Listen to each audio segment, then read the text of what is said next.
Hello, everyone. I'm happy to introduce today's event. My name is Ludmila Kozlovska. I represent Open Dialogue Foundation. Together with our partners, we have a number of key speakers from different countries, which will discuss today effectiveness and importance of personal sanctions.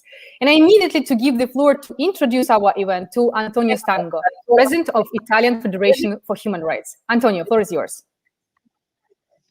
Thank you very much, Ludmila, and thank you to everybody. So the event of today, we as Italian Federation for Human Rights are organizing together with the Open Dialogue Foundation, the Crimean Tatar Resource Center, the Freedom Kazakhstan Foundation, and the Global Committee for the Rule of Law. We are several organizations headquartered in different countries with some common goal. And one of the main goals in this period is to help the international community, the democratic states especially, to sanction in an efficient way those who are individually responsible of serious violations of human rights and possibly also of gross corruption. This is the purpose of the Global Magnitsky Act that was approved already almost 10 years ago for the first time in the United States, and several similar legislations have been then approved in other countries, in Canada, in the United Kingdom, in Estonia, Latvia, Lithuania, for what concerns the European Union member states, and the discussions are going to the point in Australia and in Norway. But in December 2020, after several months of consultation among the member states of the European Union, the Council of the European Union adopted the European Union Global Human Rights Sanctions regime. So it is something new. It is something that we and the other organizations that are today at this event have been working in the past. Because we always had the idea that it is very important that a single state have this kind of mechanism, this important tool to sanction human rights perpetrators, but it will be also very good if the European Union as a whole will have a similar mechanism. So this happened.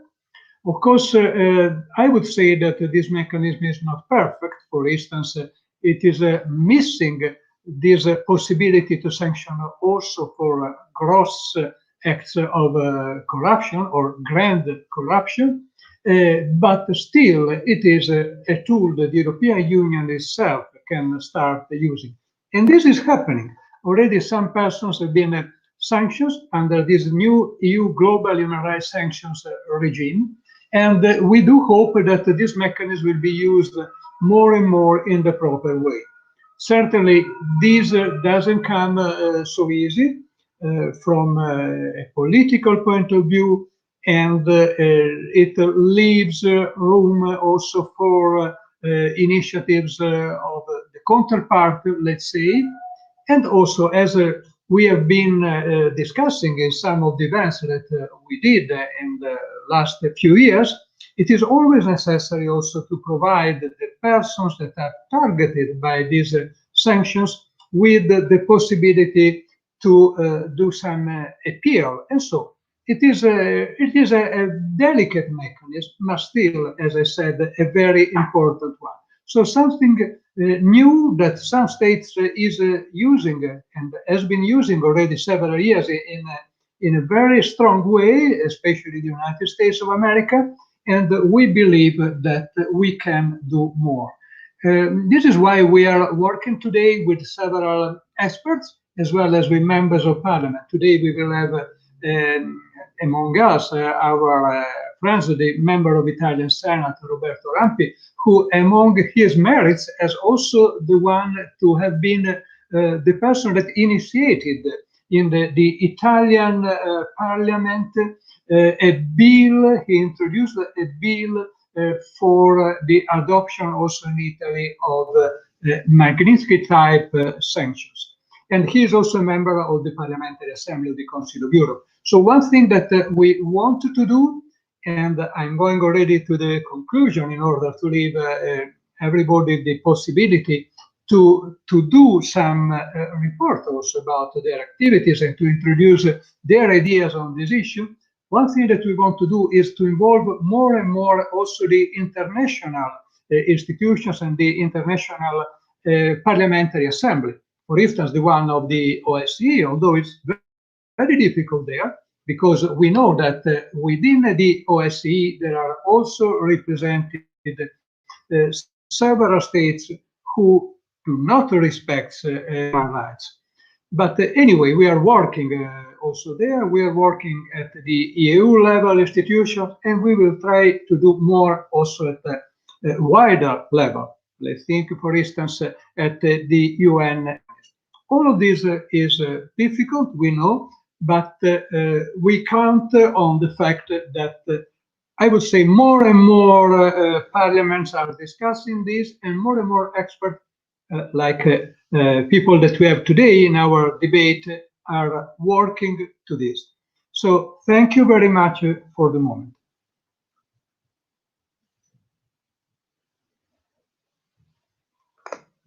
Sorry.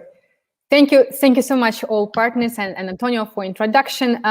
So now I would like to give the floor and also to show a presentation of Eskander Bariyev, the head of the board of Crimean Tatar Resource Center and the head of the Department of Legal and Foreign Affairs of Majlis in Crimean Tatar people.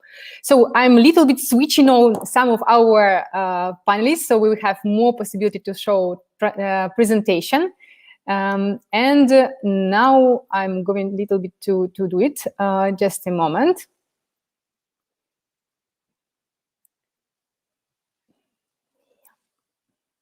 Okay. So, and we are going to show presentation.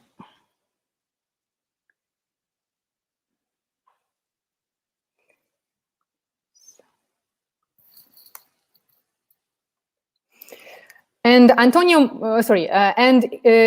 Eskander, if you can also, while I'm trying to join our presentation, if you can please also comment or prepare to be commented with. We know that you work extensively for promoting personal sanctions on Russian senior officials who were significantly, systematically engaged in political persecution, assassinations, and for the occupation of Crimea and eastern part of Ukraine. And can you please share with us your observation? Why do you think they set sanctions on 95 individual Russian decision makers and 23 entities responsible for destabilization of the eastern Ukraine and illegal annexation of Crimea didn't stop widespread repression in Crimea and the occupied territories? Who should be subject to personal sanction next, when and why, in the context of Russia's aggression in Ukraine and recently adopted sanctions leased on key Russian officials by the US and Canada and other states? In just a moment, I'm trying to show your presentation.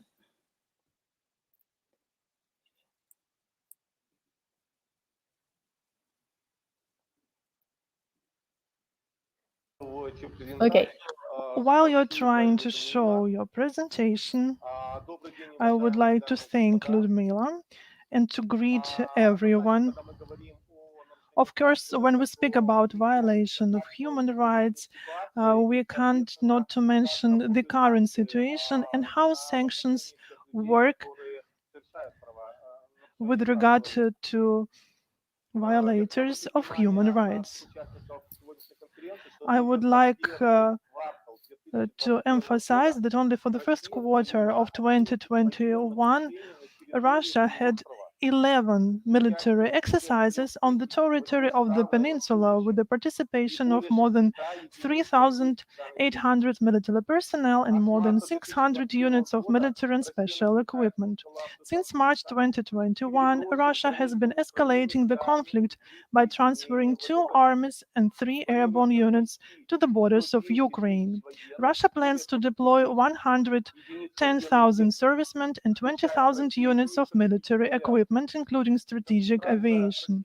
There is a record number of Russian forces concentrated near the borders of Ukraine for the last years. Tension is also growing at sea, as 15 ships of the Caspian flotilla have been sent to the Black Sea.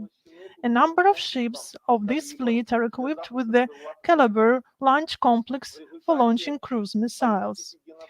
Russia's genocide policy, the Crimean Tatar people returned into a minority in their homeland. The population of Crimea is being replaced. The Crimean Tatars and Ukrainians are intimidated through repressions and are purposefully forced out of the Crimea as a population disloyal to Russia. More than 500,000 Russians were brought from Russia to Crimea, and about 50,000 Ukrainian citizens were forced to leave it.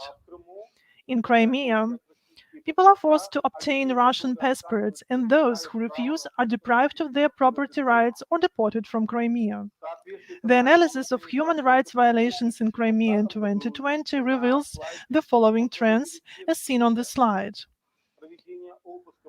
They include searches on the grounds of negative misprision, detention of activists who come to support political prisoners at the so-called court sessions, the persecution of entire families, as well as wives and mothers of political prisoners, strengthenings of Russian legislation and its application in the persecution of Ukrainian citizens, long-term imprisonment for political prisoners of the Crimea, massive cases of non-provision of proper medical care and deterioration of the health of political prisoners in Crimea, in pretrial detention centers and prisons, as well as cases of moral pressure and physical violence against detained activists and political prisoners.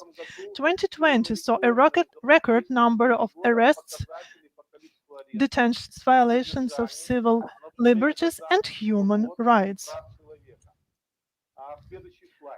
The next slide, please.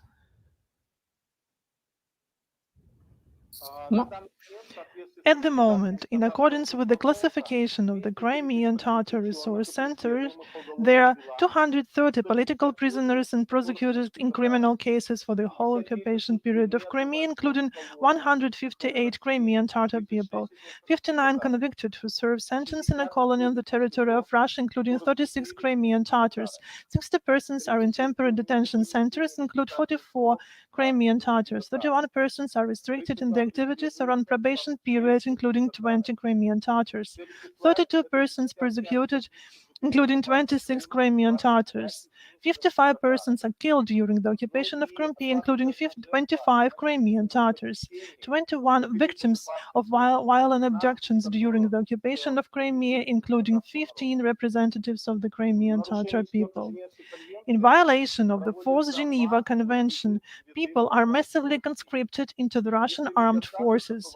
Those who refuse are subject to criminal proceedings. The actions of the Russian Federation are criminal, politically motivated, and grossly violate international law. Sanctions, of course, are the most important tool to contain the aggression of the Russian Federation and the ongoing repression. Currently, the EU has imposed sanctions on 95 people and 23 legal entities, and the consolidated list of UK financial sanctions include 180 people and 48 legal entities. Until now, EU sanctions against Crimea have been applied only against persons involved in the violation of Ukrainian sovereignty and territorial integrity, and not against those involved in human rights violations in the occupied peninsula. I would like to note that the lists do not include judges, investigators, prosecutors, FSB officers, and representatives of law enforcement agencies who are directly related to the violation of human rights in Crimea. Therefore, these lists can be considered incomplete both qualitatively and quantitatively, and those who directly commit human rights violations go unpunished. At present, the Crimean Tatar Resource Center has prepared a list of 150 people violating human rights. I want to give an example of 3 persons on the list. You can see them on the slide. Abdullayev Vadim Valerievich, head of the investigative authority, head of the investigation department of the FSB of Russia for the Republic of Kazakhstan and Sevastopol, Colonel Borden Artyom Alexeyevich, senior investigator for particularly important cases of the investigative department of the FSB of Russia, Major of Justice Volkov, military prosecutor of the Department of the Military Prosecutor's Office of the Southern Military District, Major of Justice. On December 7, 2020, the European Parliament approved a resolution on Ukraine's implementation of the Association Agreement and called on the European External Action Service to promptly put in place the EU Global Human Rights Sanctions regime. The European Parliament invited Ukraine to follow this example and present its Ukrainian version. The Crimean Tatar Resource Center is systematically working towards the adaptation of analogs laws to the Magnitsky Act in order to introduce personal sanctions against those responsible for human rights violations in Crimea, a methodology for assessing the feasibility of introducing personal sanctions against persons in the temporarily occupied territories who cooperate with the occupation administrations of the Russian Federation has been developed. This methodology can be applied in Ukrainian legislation and contribute to the universal sanction lists for international partners.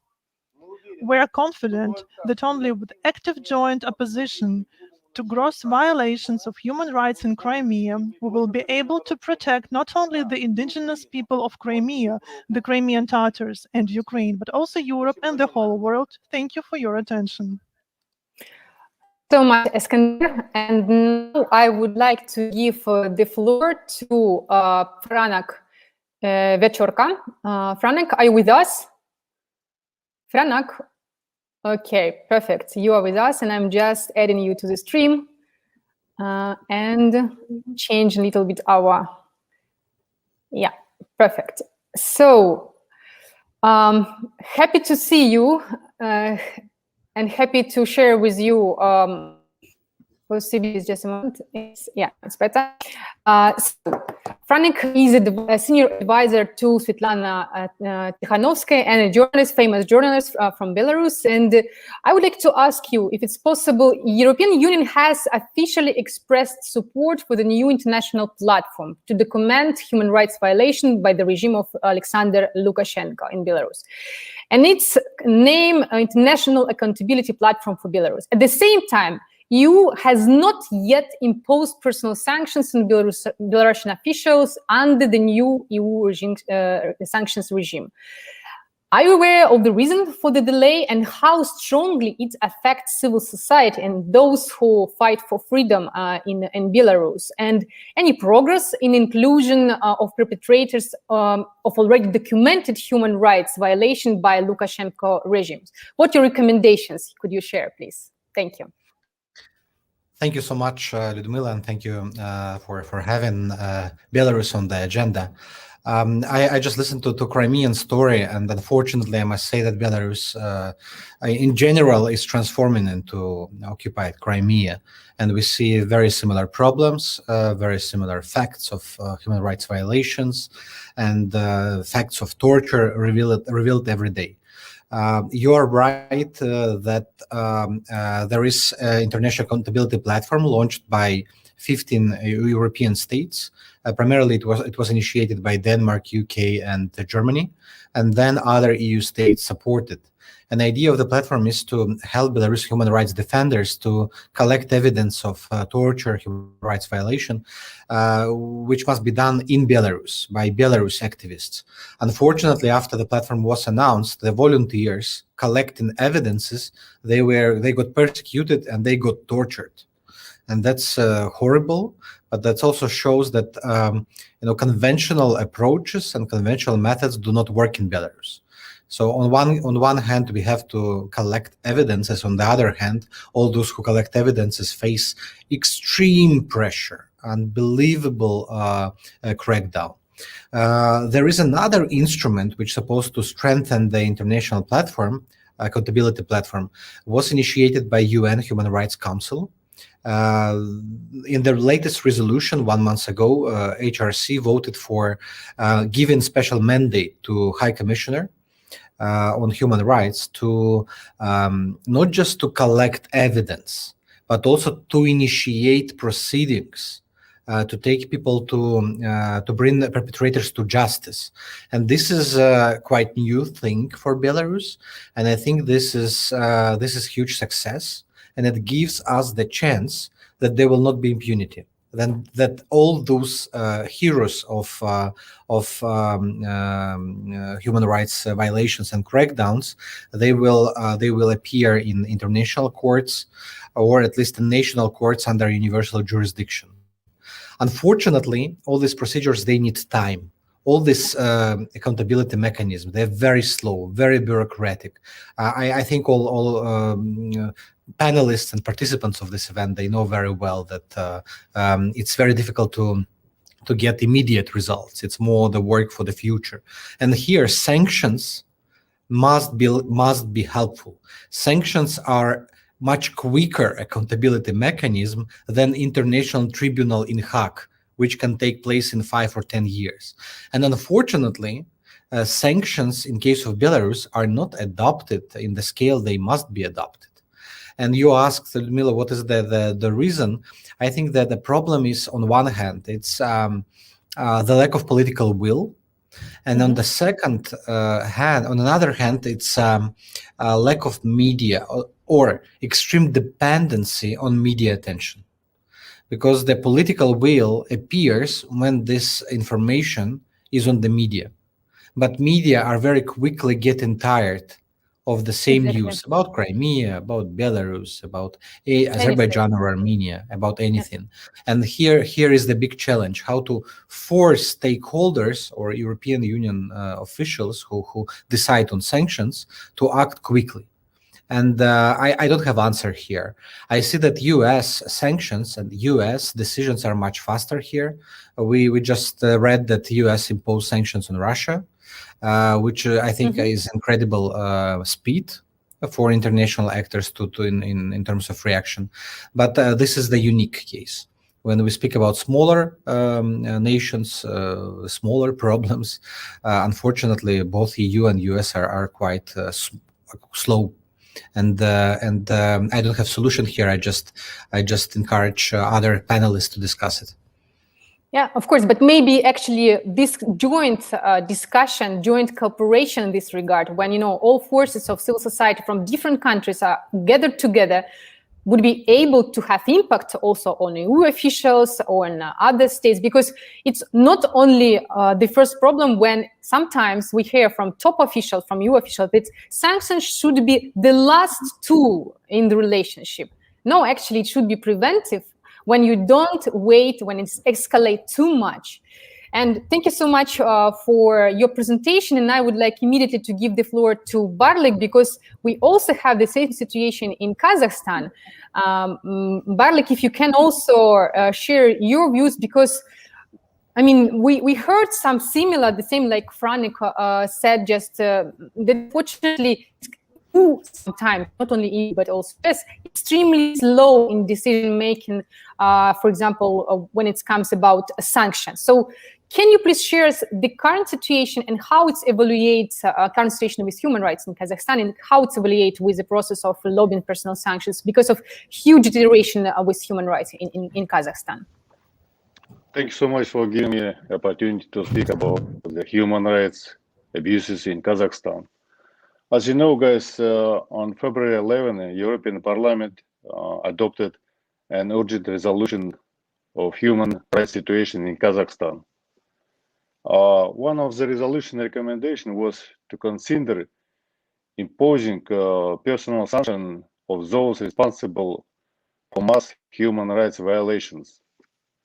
A key justification for EU sanction against Kazakh regime comes from the mass persecution of peaceful protesters and torture.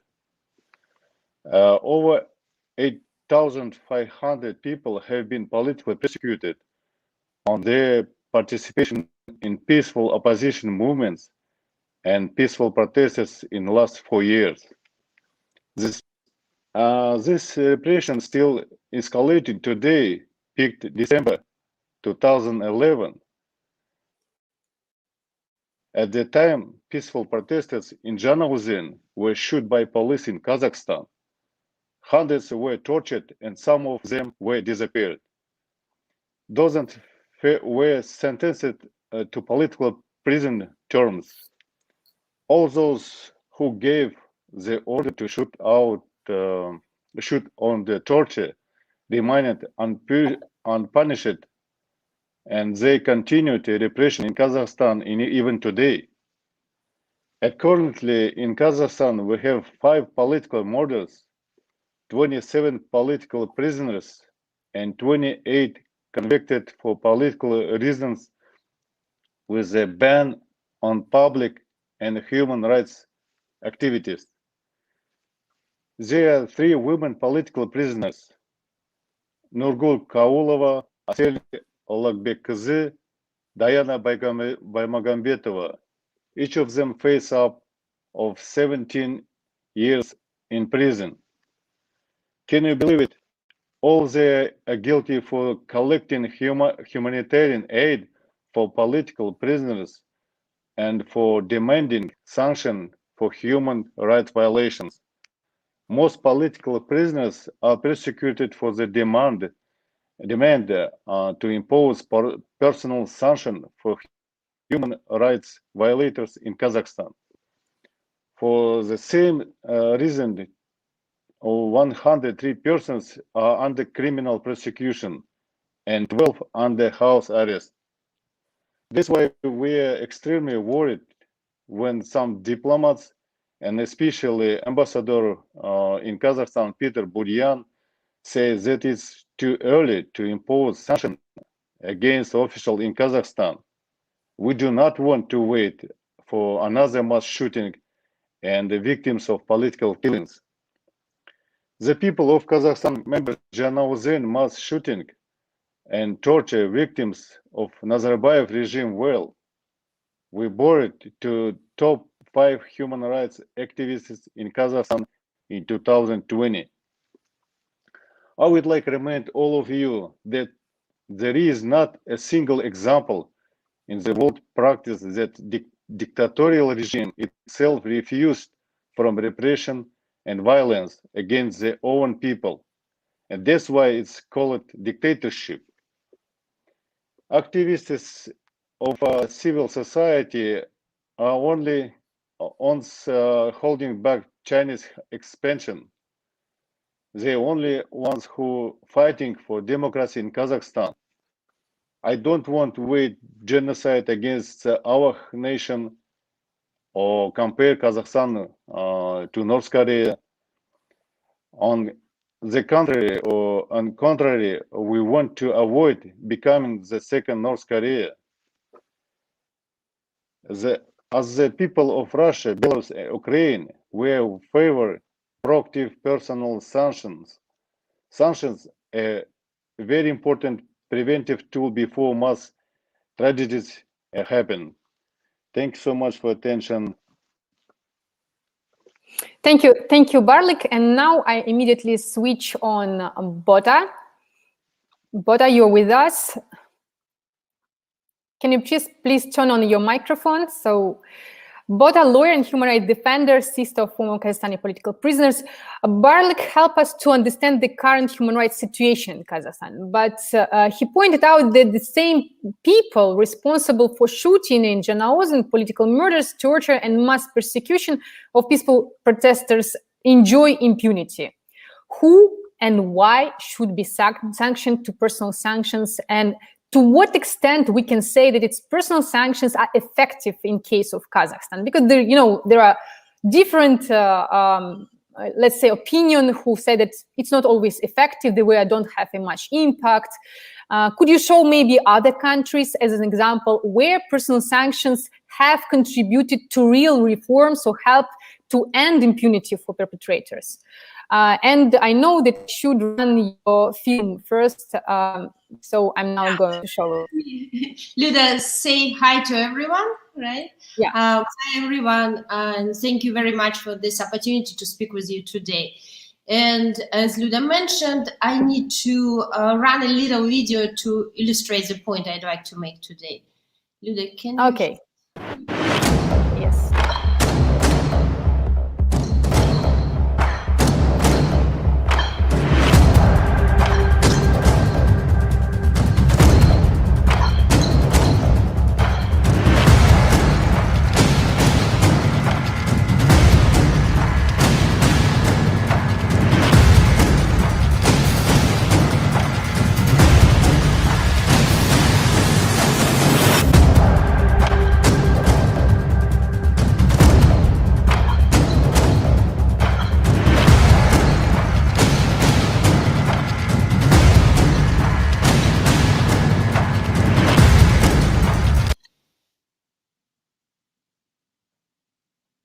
some problems?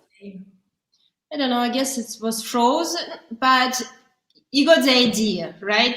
And obviously, I'm not advertising any luxury real estate here. These properties that I demonstrated, their properties in various Western countries have one thing in common.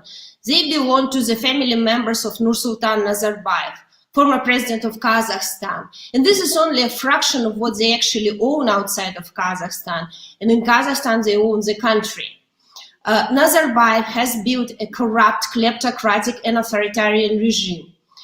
We have good news. Nazarbayev is no longer head of state, but there is bad news. In the existing system, Nazarbayev, together with his relatives and his trusted associates, has consolidated all economic and political powers. Even after his resignation, he de facto retains the ultimate powers. And Nazarbayev's nominal successor that you see on the screen, current head of state, Kassym-Jomart Tokayev, is continuing Nazarbayev's policy, making Nazarbayev's regime even stronger with increased political persecution, as Baruch just described to us. And Tokayev is not regarded as an independent political figure in Kazakhstan. So now we have a system, a power system, in which dictator enjoys full impunity, enjoys all these properties all over the world, and is hidden behind a nominal head of state.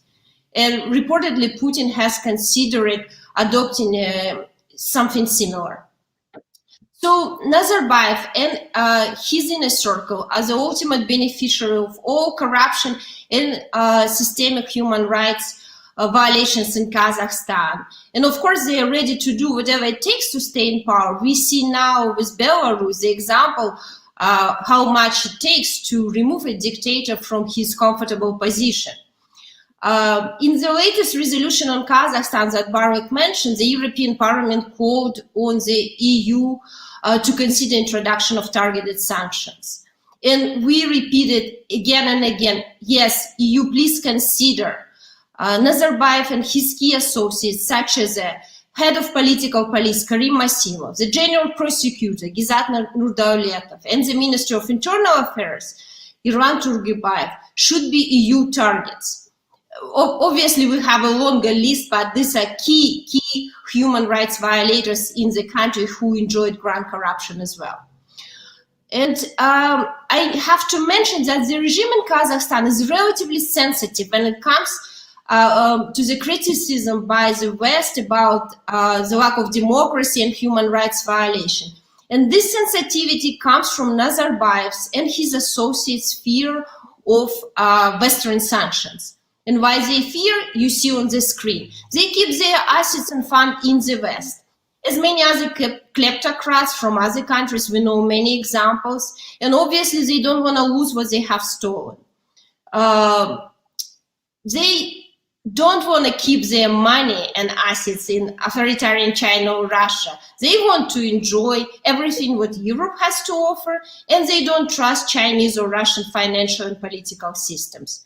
They know where to hide their money.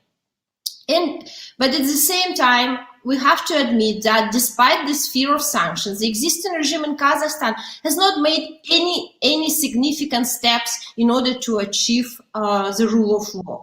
Instead, in dealing with the West, Nazarbayev regime continues to rely on propaganda in which, superficial improvements are advertised as major reforms, misinformation, disinformation, fake news, heavy lobbying, and even weaponized corruption. Why they do that? Because they can. Because there haven't been any personal consequences for human rights violators from Kazakhstan. The Kazakh regime thinks that EU diplomats are gullible and naive, since they believe empty promises and false claims of Kazakhstan state officials. And EU diplomats talk about values, but ignore them when it comes to trade and investment from Kazakhstan. And it's been over 20 years of failed reforms and empty promises. And the situation, as Baruch just described, is just getting worse.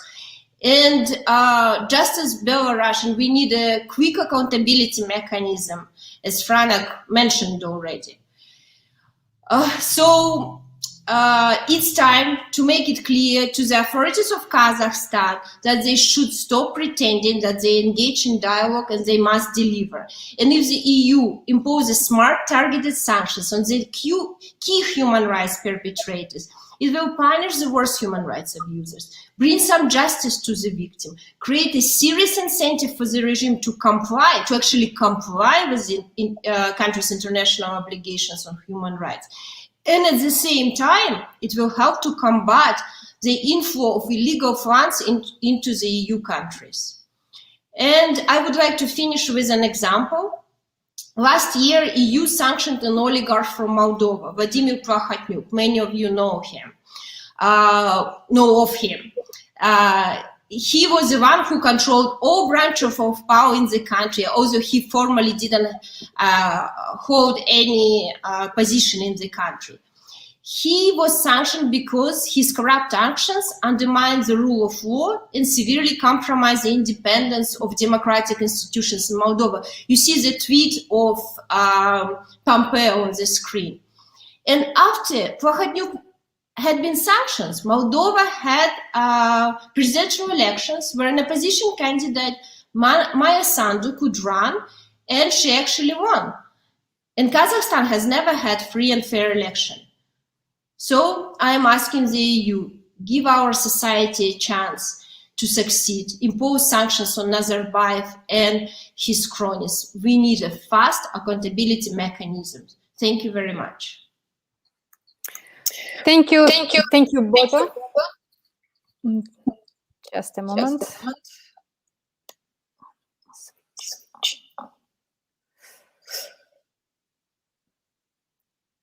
I hear somewhere myself.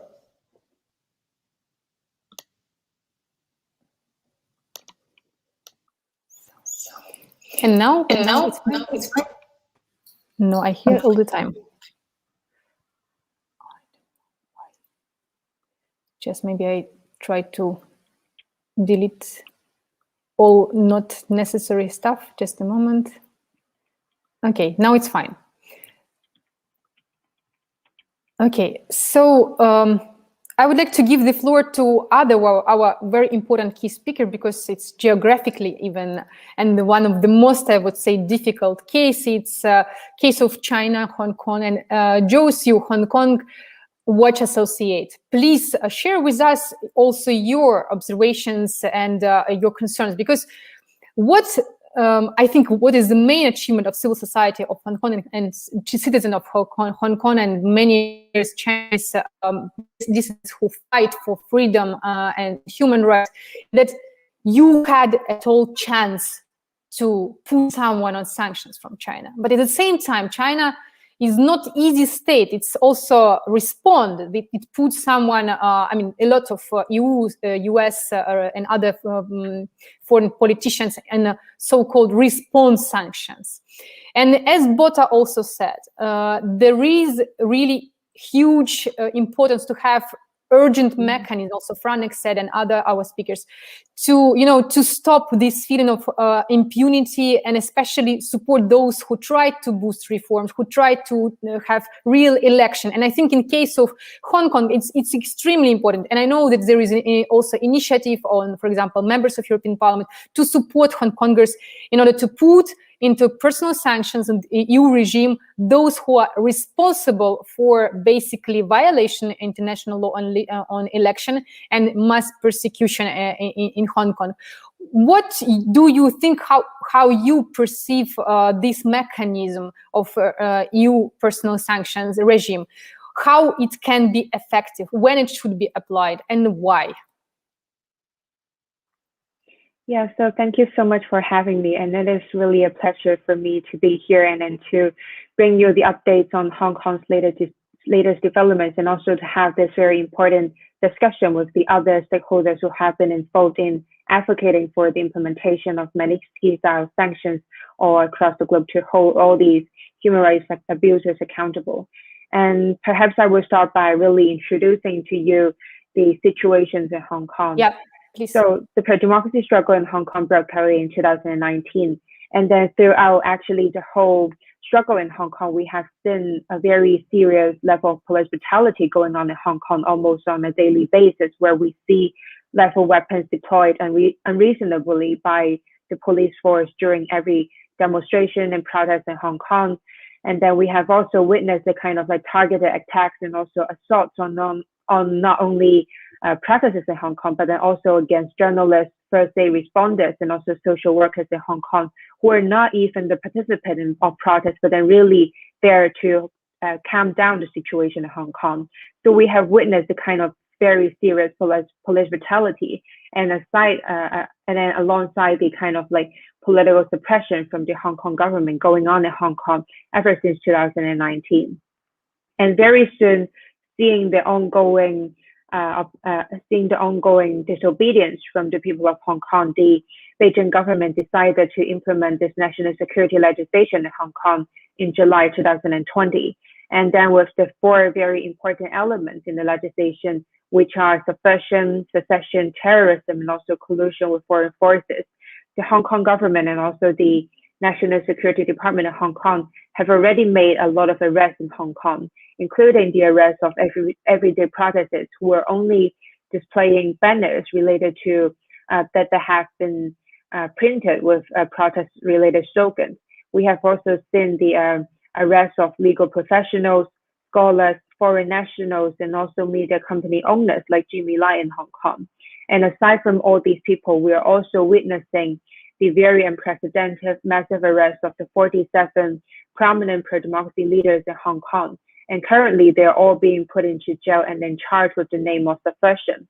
And they're not only facing a potential imprisonment of up to 10 years to lifetime, but then also the possibility of being extradited to mainland China, and then to stand the very corrupted judicial system in mainland China. And that is one of the most concerning developments in Hong Kong recently.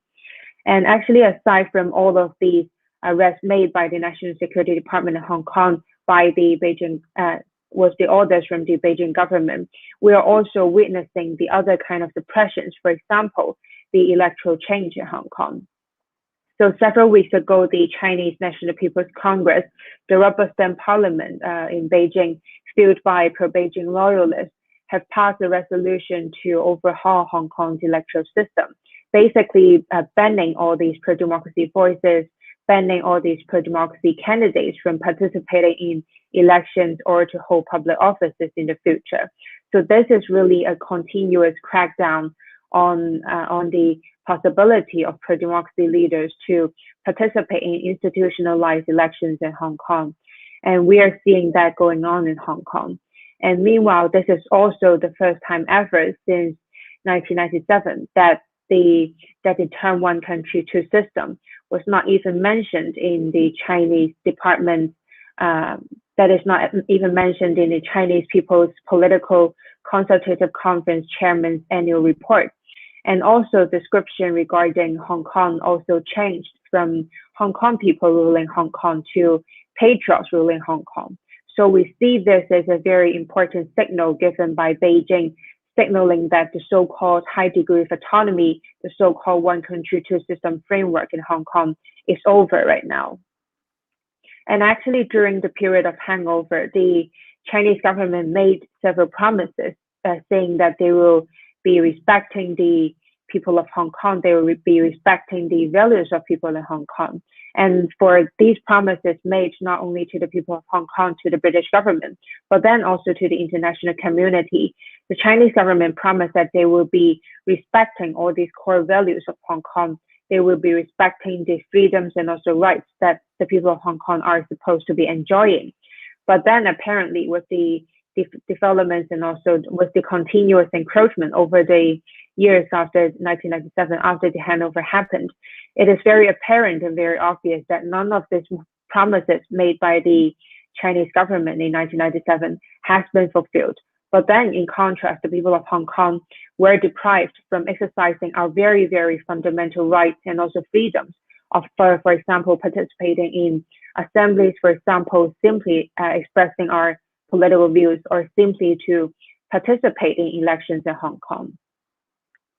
And what the Chinese Communist Party have been doing is not only of a violation of human rights in Hong Kong, but then also in the other regions. For example, the ongoing forced sterilization, the organized sexual harassment, the forced labor are still happening in the so-called re-education camps in the East Turkestan region.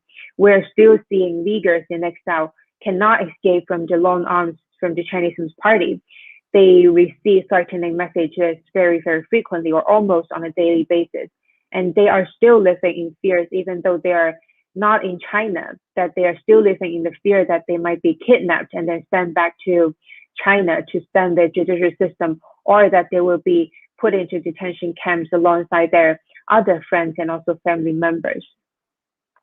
So I would say with existing Magnitsky-style sanctions or legislations in place, exercising such mechanisms or imposing targeted sanctions on Chinese officials or Hong Kong officials is going to be one of the most effective and also be one of the quickest way to hold these officials who have been involved in committing human rights violations responsible. And this would be one of the most effective and quickest ways. However, we are also facing a lot of challenges. So for currently, we're seeing sanctions imposed by the United States, by UK, and also very encouragingly by the European Union on targeted Chinese officials for committing genocide in the East Turkestan region. We have seen the Magnitsky-style sanctions imposed against officials in mainland China, Hong Kong, and also which have been working for the Xinjiang autonomous region departments. And most of them have been targeted on these individuals who have been directly involved in the decision-making process of these human rights violations. However, as I have mentioned, that countries are also facing a lot of challenges and also a lot of obstacles when they are planning to impose such kind of like sanctions against Chinese officials, because that we understand that China is one of the greatest superpowers nowadays, and with so much wealth and also resources, it is going to be hard for countries that are planning to stand up against the human rights violations that were committed by the Chinese Communist Party, because we understand how great the political and also economic sacrifices that could be for imposing sanctions on these targeted officials. So I felt like it is really crucial and also very important for us, especially for the countries with better economic ability or political power, to take the lead in forming alliances and to encourage countries to take joint and coordinated actions together, not only in terms of imposing targeted coordinated sanctions against Chinese officials, but then also to come up with plans of like being each other's backbones, because we have witnessed how China is taking actions to impose counter sanctions. For example, a few days ago, we see that the Chinese government announced the sanctions against targeted UK parliamentarians and also against the other targeted parliamentarians or governmental officials in the United States. And we have also seen from a lot of previous examples and also experiences that China will be putting a very tremendous political pressure or be imposing economic restrictions against countries that are willing to stand up against the human rights violations committed by the Chinese Communist Party. For example, we have seen the unreasonable economic tariffs imposed on Australia. We have seen the kind of like economic restrictions and pressures imposed on Norway simply because that they hosted the Nobel Prize ceremony and the award was being awarded to one of the most prominent human rights defenders from mainland China, Liu Xiaobo. So I felt like it is really crucial for countries like the United States, the UK, or the EU as a whole to take the lead to form alliances and to take coordinated actions together and to be each other's backbone to support countries that are going to suffer from China's counter-economic sanctions.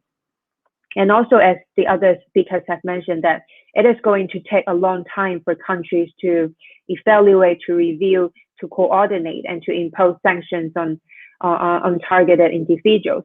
And it is also going to take time for these sanctions to actually start taking effect.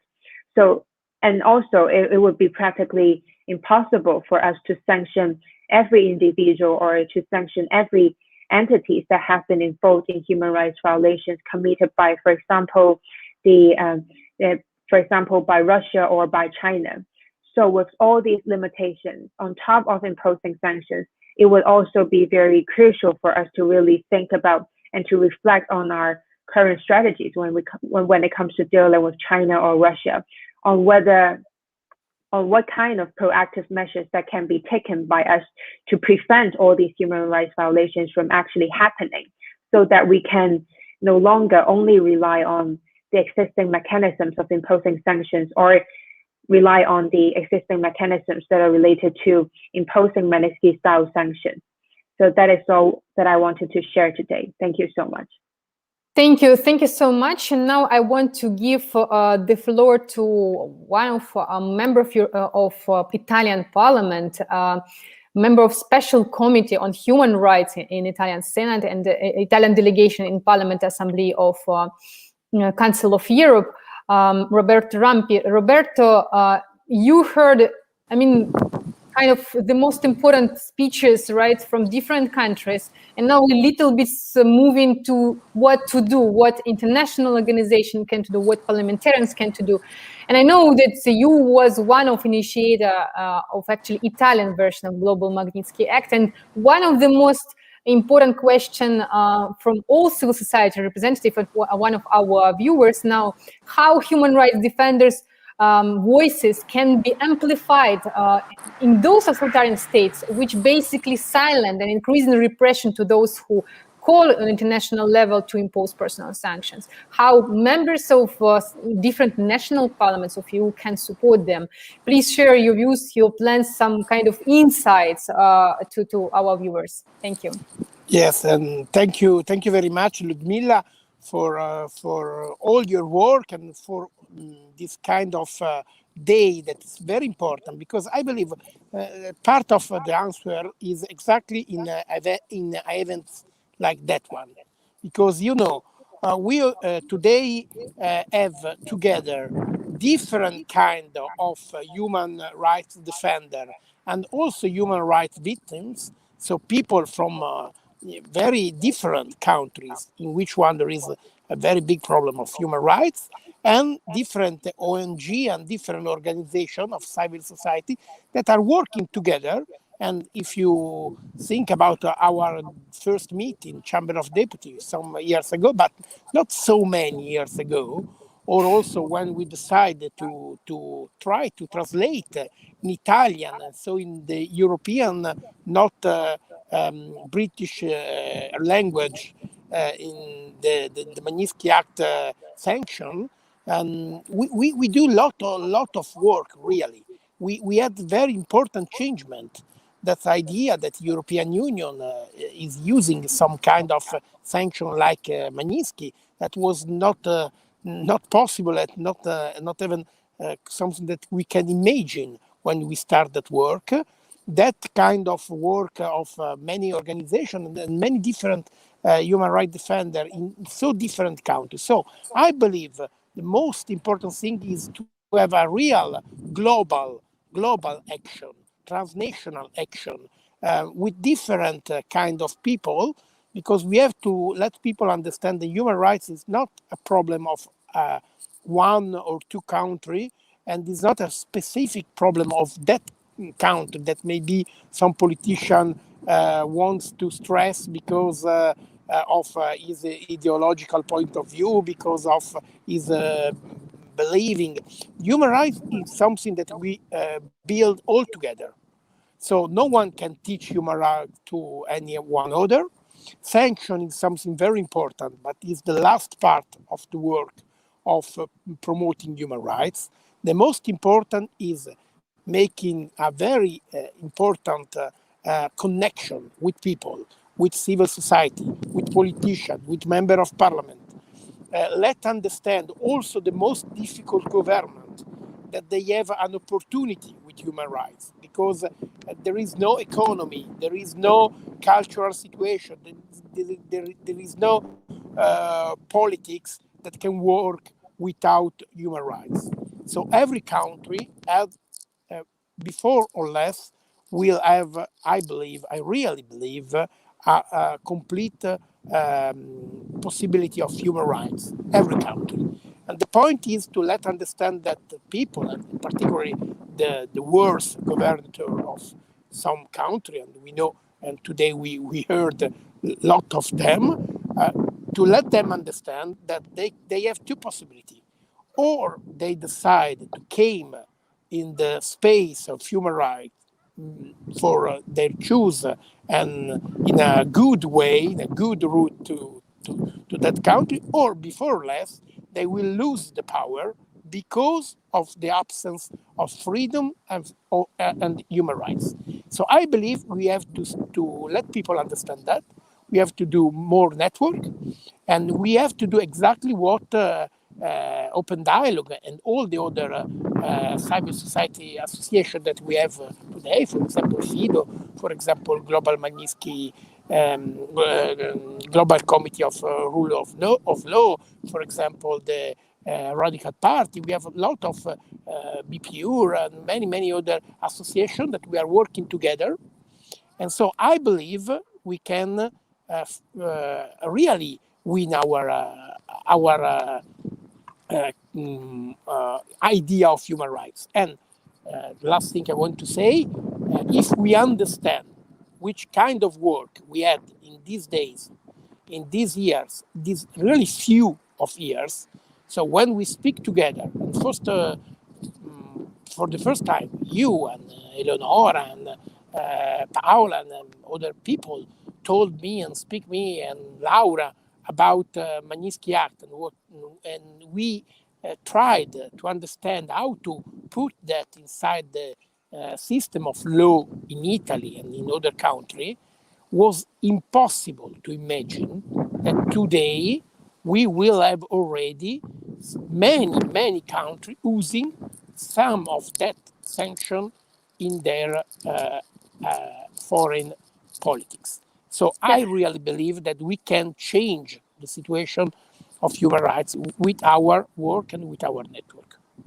Yeah, Roberto, the only one question, since all our previous speakers, they said the biggest problem and challenge that sanctions implemented too late, because actually it should be preventive mechanism when you already, like in Belarus, like in Russia, like in occupied territory of Crimea, like in Kazakhstan, China, you have already problem fixed. I mean fixed because you know that it exists. You know it's massive. Yes. So. And you know, this is the biggest problem when it should be. So how I understand very well.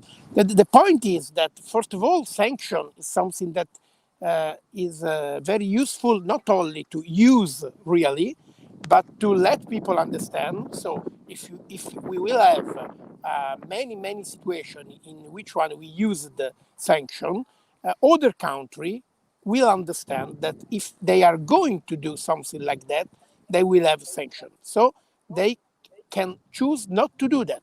So it's a kind of prevention, because in some years, I believe, people can understand that if they do some violation of human rights, the sanction will arrive.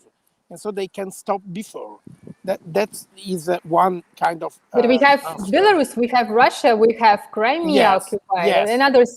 Kazakhstan, they, enjoying impunity and doing it year by year. So when? This is the open question, I think.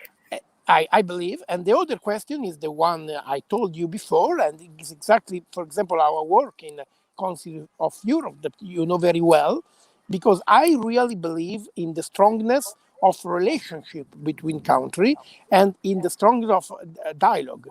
Your organization is called Open Dialogue, and I believe it's a very, very good choice of name for organization, because the point is, I believe in every country, also in the worst one, there are such people that can understand and that can change the situation of human rights. So we have to stress and stress and stress dialogue. Okay. Thank you so much, Roberto. And now I would like to give the floor to Eleonora from Italian Federation for Human Rights.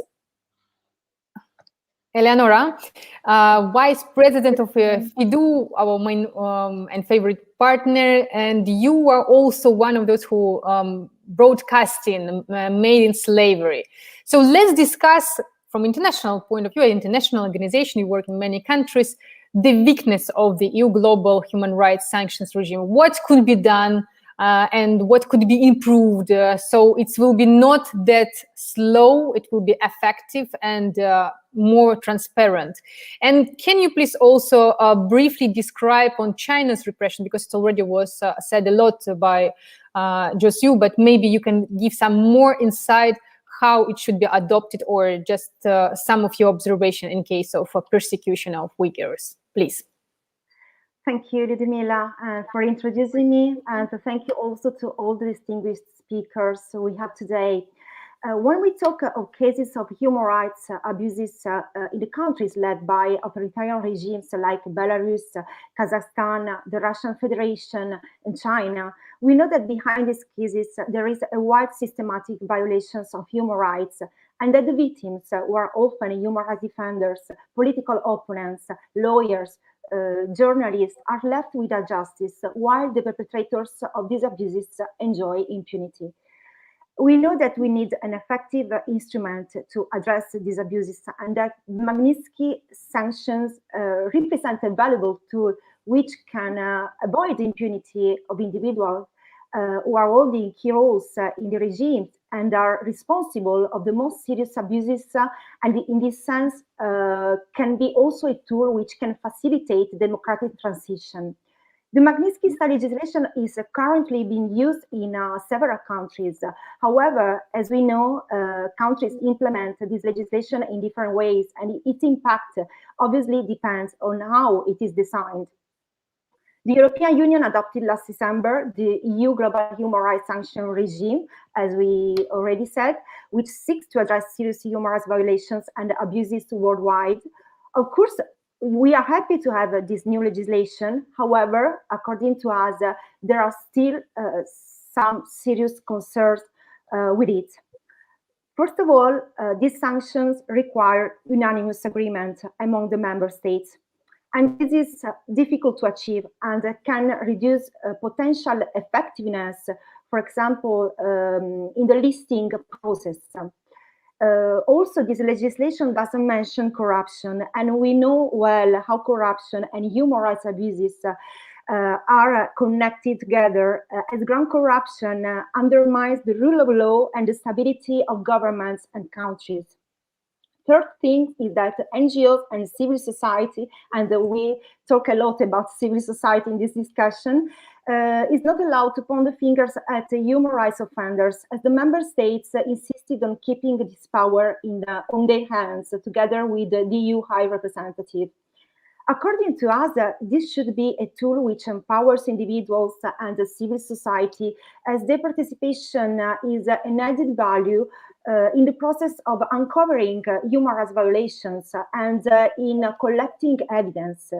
In March, member states agreed to impose these sanctions to target officials responsible for Navalny's arrest, sentencing, and persecution. But this list did not mention Russian oligarchs who benefit from his arrest and whose corruption has been exposed by Navalny.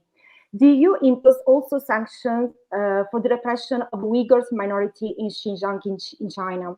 These sanctions on China officials have been followed by other sanctions in the UK, US, and Canada.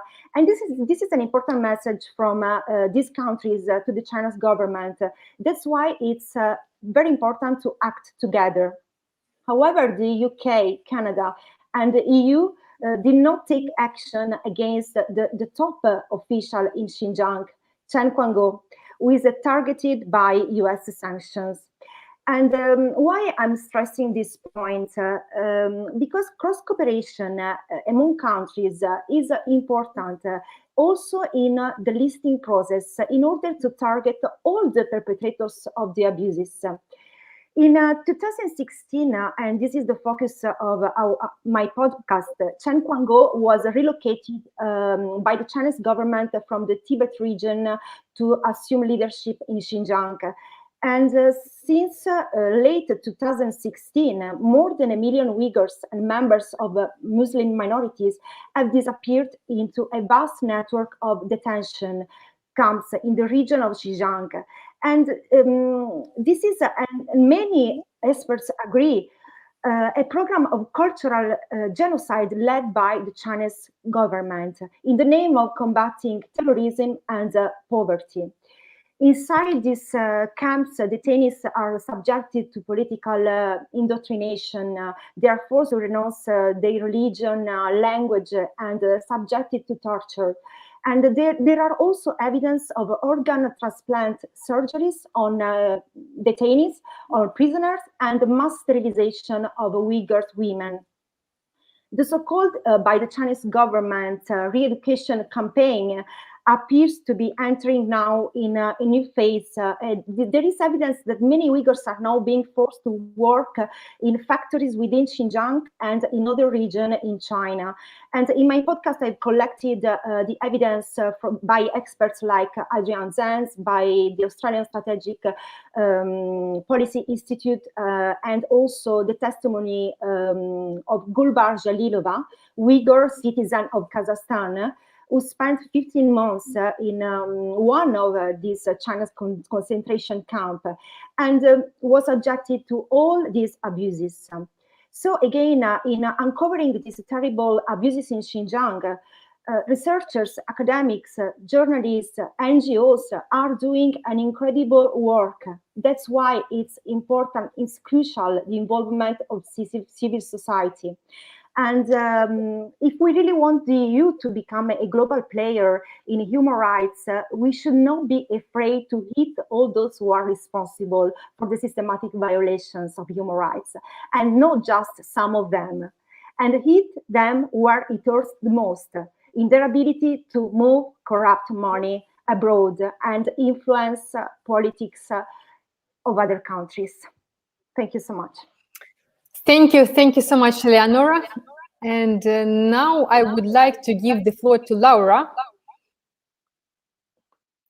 Laura, are you with us? Please turn on your microphone. Laura Hars, coordinator of the Markup Panel Scientific Council of the Global Committee for Rule of Law. And you actually also work a lot on implementation and adoption of global Magnitsky Law, or so-called global Magnitsky Law, in different countries.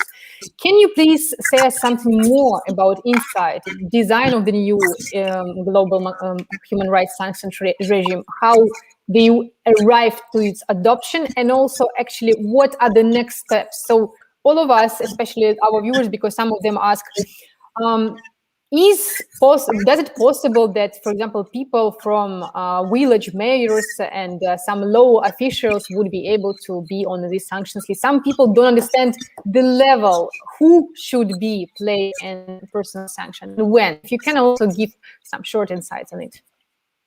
Well, I'll try. Thank you so much, Ludmila, and thank you especially also to all the testimonies that have come before me. I think it's so valuable for all of us as activists, let's say, the lucky ones in democratic societies. Senator Roberto Rampi is right. No society is perfect, and we have to work on our human rights records everywhere. But I think when we hear from these people inside different realities, it is very clear that there is a very big difference. And for once, Roberto, I'm not fully agreeing with you when you think that dialogue is still possible. I think we have to be aware that at a certain point also the idea that economic prosperity, economic development and cooperation would have led to further or a betterment of human rights for everyone and the rule of law, that we kind of see that that idea is no longer valid, also because we see an increasing cooperation between all these authoritarian regimes, and we see this cooperation also at the level very much of the United Nations, and for example in the United Nations Human Rights Council. And obviously when those institutions that were set up actually as mechanisms to protect and defend and improve human rights everywhere are being blocked and hijacked in a way by a majority of these kind of nations, that actually highlights why we need our own mechanisms. And I think that was the genius of Bill Browder and obviously the late Senator McCain to come up with this mechanism. And I think we need to also insist on calling it Magnitsky, even if the European Union has shied away from doing so. So we need to honor that name and also the people that actually brought us this new instrument. I'm not sure I'm an an expert enough, Ludmila, to answer completely to your question, but how did we arrive here? And I think from how we arrived here, we need also some lessons on where we need to go, on what we as activists need to push for. One of the things was obviously Senator Rampi recalled it. At a certain point, there was a push in I'm talking about the European Union. Obviously, after the US and everything that happened there, they led the way for a lot of us. But so in the European Union, what we saw some national parliaments willing to work on this. You, Roberto, deposited the proposal in Italy, but especially I remember the Netherlands was very much working on it. And it was actually the Netherlands, the government from the Netherlands, that then took that proposal to the European Union, which at a certain point also kind of blocked any further discussion on this in national parliaments, because the idea was if we have a coordinated mechanism at the European Union level, that is obviously better than having one in each jurisdiction or not having one. I think there was an appeal by Bill Browder and other Russian Russian opposition leaders, not others. I remember at a press conference the evening that Alexei Navalny was arrested, and Bill Browder actually made a call, and also the others, to go also back though to adopting national legislation, because obviously one of the big issues we see with the current EU framework is that we need unanimity among all member states to arrive at some sanctions. And this obviously is a very, very big limit. I have to say, in the first place, I was surprised actually that so soon after the adoption, I follow especially China, they actually came up already with sanctions, very limited ones, only for individuals in China. This was a very big step, which I did not expect. But what we've also seen from that is that it only came, I think, through the coordination between the US, UK, Canada, and the EU. So that's another, I think, very important lesson for us in the EU in general, that unfortunately, even if the EU wants to be a big global player and they're talking about all this strategic autonomy, when it actually comes down to acting, they look on others. We need the US pressure, we need those others. So I think for civil society also it's very important that we keep this in mind and try to coordinate with civil society actors within those various jurisdictions to come up together and to push for the same names together, because obviously all of us, I think we have tons of names in mind, but to coordinate and make sure that, maybe the same things are being pushed in the different jurisdictions, I think maybe in an effective way of doing that. You asked about what level of actors. I think we all would like to see more higher up level actors, and I think from the US an important lesson, the message that you get from people in the State Department who are actually very open in doing briefings and informing people about the possibilities, is that they aim obviously to implement those sanctions that can actually change the situation on the ground. So they're not looking at punishing older crimes for which other mechanisms should exist or would be there. And so I think also when we look at who we want to punish, obviously we cannot ask probably to have sanctions on a president, but that we should look for those higher ups, and so that we can actually effect change on the ground as a proposal. So one is coordination, the other thing exactly is this looking at what can affect change. And then I just want to come back to some of the things Franek in particular said, but this has come back. So the issue of political will and courage, which I already touched upon, the scale also, and especially the issue of the media attention span. So how to get this actually on the agenda. And there I believe, and this is another very important limit of the European framework, because unfortunately the European Parliament does not have any say even in proposing names. So the proposing of names is officially limited to the European Commission and member states. So that means also for civil society, it's very hard maybe to get those names even in there. Who do you have to know? Who do you have to bring them to? There's no official mechanisms. It's not very clear how we can work this. And unfortunately, the European Parliament doesn't have power in this, but what we have seen is that though it's true that the media attention span may be very short-lived, and so it's sometimes hard to have enough leverage to pressure the people with the power to actually make those decisions, actually the European Parliament does have a longer attention span, and they are frequently and constantly in touch with civil society. I think many of you have much more experience than me in lobbying European Parliament. And so that is another thing I think we need to try and work for, even if they don't officially have the power, to see how they can actually try to pressure the European Commission to include certain names. And I know, for example, organizations such as Hong Kong Watch have been very effective in doing that. So that's another good strategy. The last thing I think is how to tackle the frustration we all have. I think every day each of us wakes up, we see new news, and it's always worse. The speed at which these regimes move, the speed at which they're actually capable of implementing the repression. Obviously, that is not something that we in rule of law countries can follow up to, but that can be very frustrating. At the same time, also, we need to push harder, not only for sanctions, but we need to ask our governments really to be more consistent. And I think two projects for the EU that are really underlining this is, one is the Nord Stream project, Nord Stream 2 project with Russia, or the comprehensive agreement on investment with China, and the way that the EU or certain member states, who I shall not name, but everybody knows, are, yes, just not consistent and quite hypocritical in what they are willing to do. And again, unfortunately, there also, again, they're talking about strategic autonomy, but if it was not for the US, and it pains me to say this because nobody wants to be a puppet of any country, but if it was not for the US to point out these difficulties and these problems, it would be very hard to actually move something within the European Union. So we are seeing really all the traditional issues that are alive within the European Union when it comes to actually promoting their values and promoting their human rights abroad, which is the core business of the European Union and foreign policy. And no other global player has this. No other global player says it so specifically, you know, in its outset, in its founding treaties. But it's not just, it seems not capable of doing that at the moment. So I think we have a very long road ahead. But as everybody said, coming together, talking about this together, and coordinating is a very important step forward. So thank you. Thank you so much, Laura. And now I would like immediately to switch on David Donat Katin. David Donat Katin is Secretary General Parliamentarians for Global Action.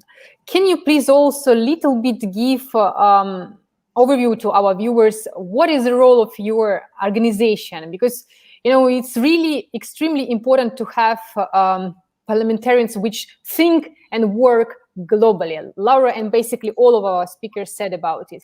And also, if you can also say for us some kind of correlation between targeted sanctions, persecution in case of serious human rights violation, as well as within humanitarian law, where such crimes can be qualified as international crimes. Please, floor is yours.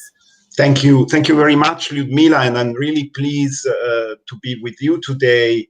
And very impressed by the contributions made by your colleagues speaking from the ground in relating to the Hong Kong and Chinese situation, and Kazakhstan, Belarus, Ukraine. It's really impressive what you are doing. I also want, if I can, Lyudmila, bring in a little bit of a voice of optimism here, because, because we have finally what we need. Finally, there is a president of the United States who is saying that universal human rights are the policy for foreign relations. This didn't happen with, I don't know how many presidents. I have to go back to, I don't know who. Maybe it was Jimmy Carter who did it post-Vietnam disaster, but you know. So I think, and we are seeing a number of dots coming together, including what has been happening with the EU. We have seen, for example, finally, an understanding that the main threat to our survival in terms of civilization comes from places like Saudi Arabia. It doesn't come from some sort of, crazy network of terrorists. It's a much more cultural, and we have seen it with the crimes against humanity in Yemen and the decision to stop the selling of weapons to Saudi Arabia that are being used in Yemen, and the dissociation with the senseless use of armed force that brings about crimes against humanity and war crimes, which are the most serious violations of international humanitarian law and human rights. We are also seeing with the level of attention given by the global community to what's happening in a place called Ethiopia, you know, which had so many dictatorial regimes. The Nobel Peace Committee gave the prize to the prime minister, and now he invaded Tigray and has been probably involved in the killing and the repression of thousands of people who have the right to be opposing him. But that's not what happened. So it is an extremely complex situation, of course. There are a lot of reasons to be worried, but certain elements are changing. Now, PGA is the largest network of individual lawmakers that belong to it in their individual capacity, not on behalf of their country, not on behalf of a political party, not on behalf of their committee. The only requirement is that they come from democratic countries or countries in transition towards democracy. Our biggest campaign, and I'm so happy to be here together with Antonio Stango, probably 30 plus years after we were together on the movement towards the creation of an international criminal court. Our organization since 1989, at that time, we also had notable Italian members like Emma Bonino in the leadership, was the launch of a global campaign for the creation of a permanent international criminal court well before the UN Security Council decided to establish the ad hoc tribunals for Yugoslavia, Rwanda. The genocide didn't take place yet. The disintegration of Yugoslavia didn't take place yet. 1989 is the time in which PGA launched this global campaign. At the time, the leader was A.N.R. Robinson, a gentleman from Trinidad and Tobago, who was also a member of parliament and became prime minister after the Cold War. He tabled the resolution. And here I want to bring, and as of today, we have 1,200 members in 136 countries. Here I want to say that the sanctions are very, very important, but we need to do more to combat impunity. What we need to do, for example, if under the European regime, we can confiscate, we can freeze the assets of certain oligarchs, like big villas in Sardinia or all the property that our colleague was showing us in her video presentation. But then they travel, let's say, to Italy to enjoy their vacation in Sardinia. And there is no national law to implement the Rome Statute and bring them to justice for the crime against humanity of extermination, torture, rape, enforced disappearances of persons, and so on. Then the sanctions are not enough, because impunity means justice for the victims through reparation and measures of putting a closure and then moving forward with democracy, the rule of law, and human rights. So I think we need to do more also in the EU, and this is the missing link. Also, countries like Ukraine, we in PGA strongly support the movement of the Tatars and the freedom fighters in the Donbass. And we have been in the radar for all those years since the Euromaidan revolution. But Ukraine has not yet joined the International Criminal Court. So Ukraine accepted the jurisdiction. The court is ready to start with investigations, yet there has been hesitation. Somebody has said in Kiev, oh, but this is going to be an anti-Russian policy. No, it's not anti-Russian. It's pro-rule of law and human rights. So we need to work together, continue to work together. There is an important law where the FIDH members in Ukraine and other NGOs, including PGA, have been pushing the parliament to adopt it. It's now in the plenary, so hopefully that will align the domestic legal framework with the international law requirements, because countering the illegal acts that are occurring in these occupied territories is not about counter-terrorism. It's about preventing and countering impunity for gross human rights violations and war crimes and crimes against humanity. The next step should be for Ukraine to ratify the Rome Statute of the ICC. Now, what is the main limit of the sanctions? The sanctions, we call them smart and personal or individual, because we don't want to sanction the civilian population like we were doing in the old days against the Saddam Hussein regime. That didn't work. Yet they are not a form of individual punishment. Those individuals are innocent before being proven guilty before a court of law. We are making here assumptions that they are the ones who should be targeted. So we need to give them the right to defend themselves in a proper court of law. Therefore, sanctions in reality are not directed against the individual as such. They are a response to the internationally wrongful act committed by the state, the Russian Federation, the People's Republic of China, the government of. Then we have an impact on their interests, and we have a leverage. And I totally agree with you. They have to come sooner than later.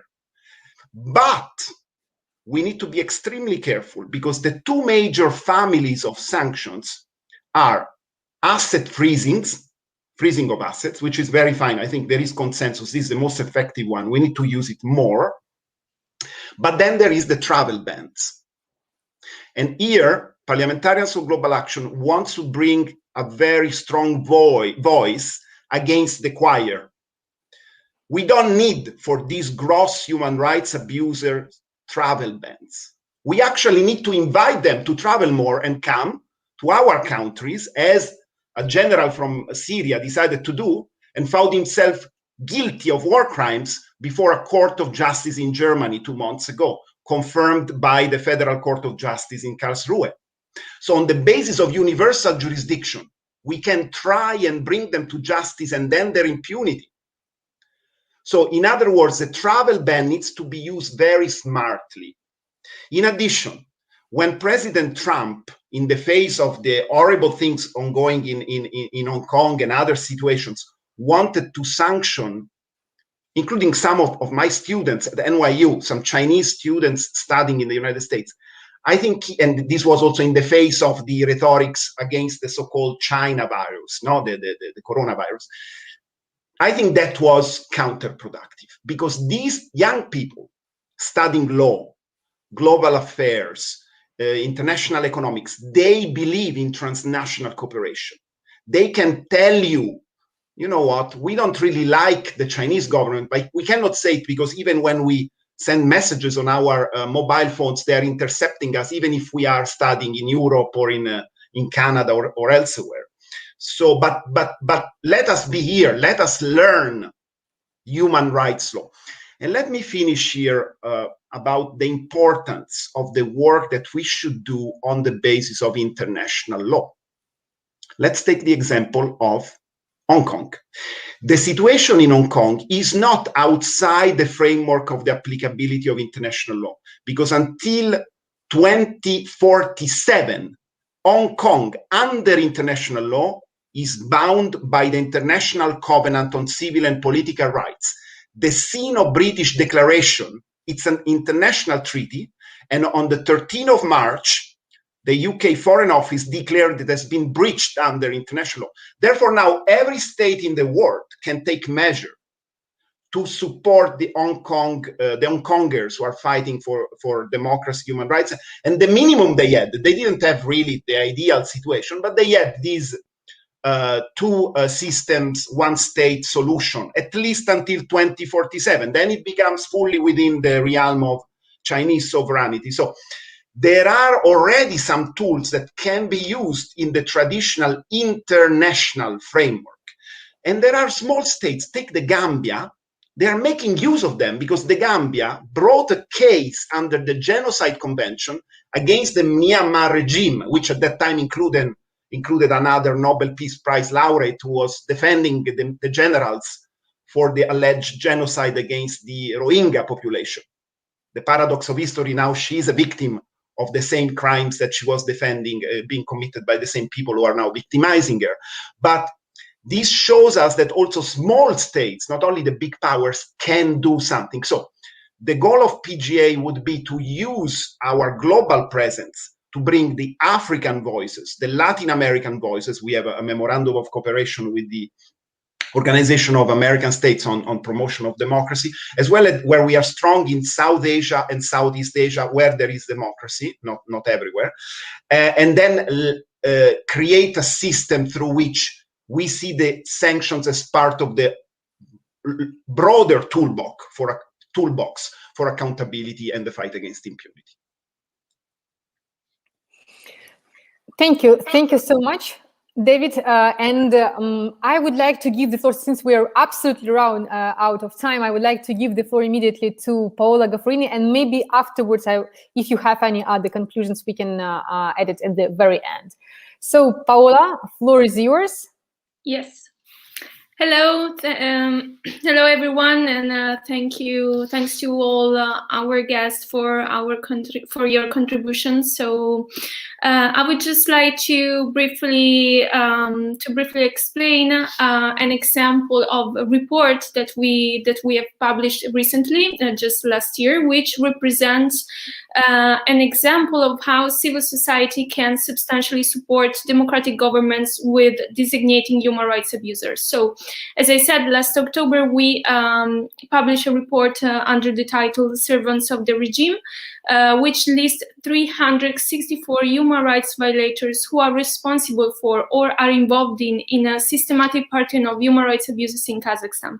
So it was conceived for two main reasons. From one side, as a response to the atmosphere of impunity in the country, and from the other side, as a response to the growing demand of civil society to hold accountable those perpetrators who committed serious human rights violations. So the report, just to give you a brief presentation of how we collected information, is based on evidence from 1,119 victims of political persecution in from 37 cities in Kazakhstan. It is also based on documents, administrative and criminal cases, photo and video materials. We've also made large use of social media networks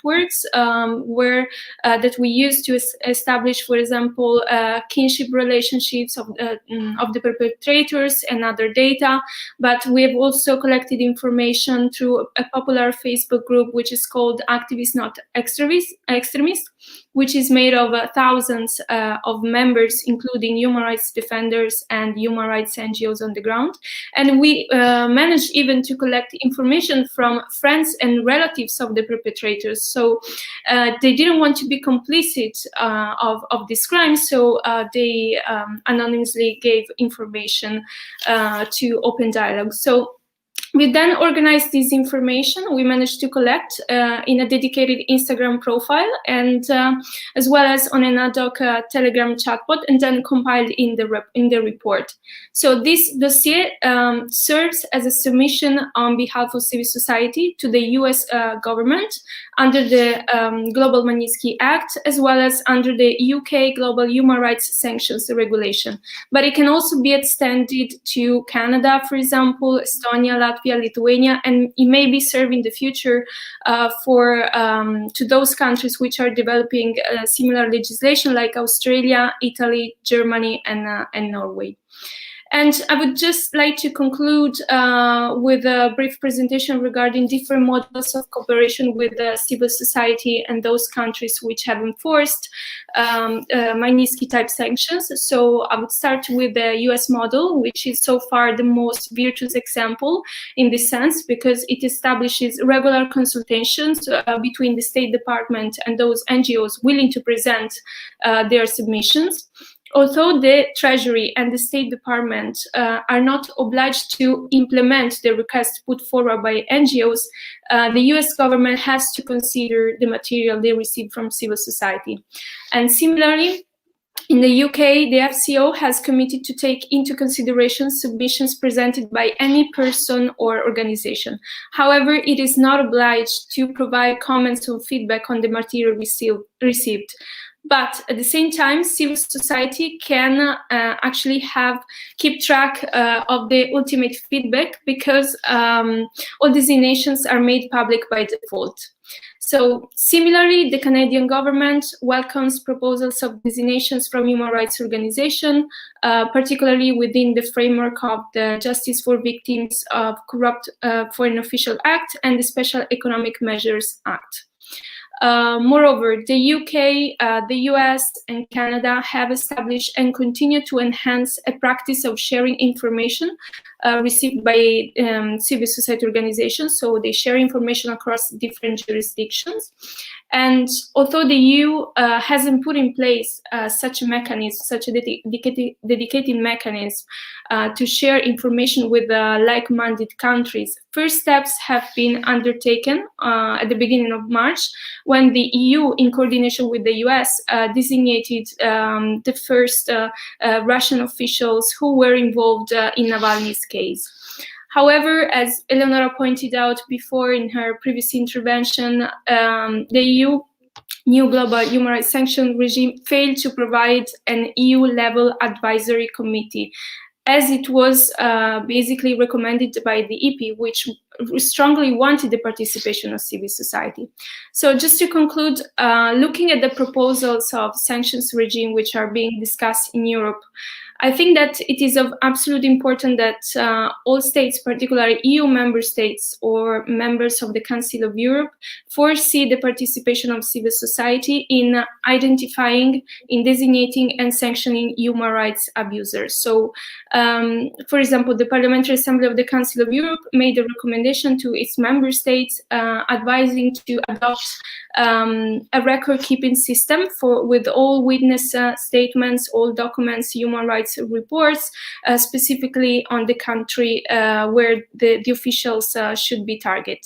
So I think that it's, and it's also what it emerged from this discussion, that it's only with the cooperation between victims of human rights violations, human rights defenders, lawmakers and governments that we can really fight impunity in a concerted way in those authoritarian countries where, unfortunately, justice cannot be achieved. Thank you very much. Thank you, Paola. Thank you to everyone who is, I will just now add those who we have currently in the room, just to have some overview.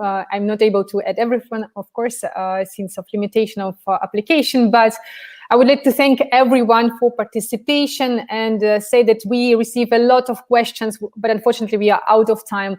But I think we should keep our discussion and organize next round of such round table, including civil society from different countries. So we can, actually I see also Laura, so we can find out the way how to be effective to speed up process and find accountable those who are responsible for human rights violation.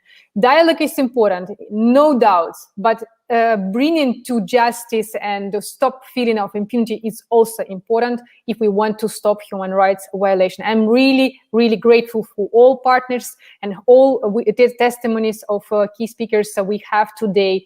And I hope that our viewers also will send questions. So next round of our discussion, we will invite new testimony and witnesses and different other countries. Thank you so much to everyone, and I'm closing our debate. Thank you. Thank you very much. All right, thank you.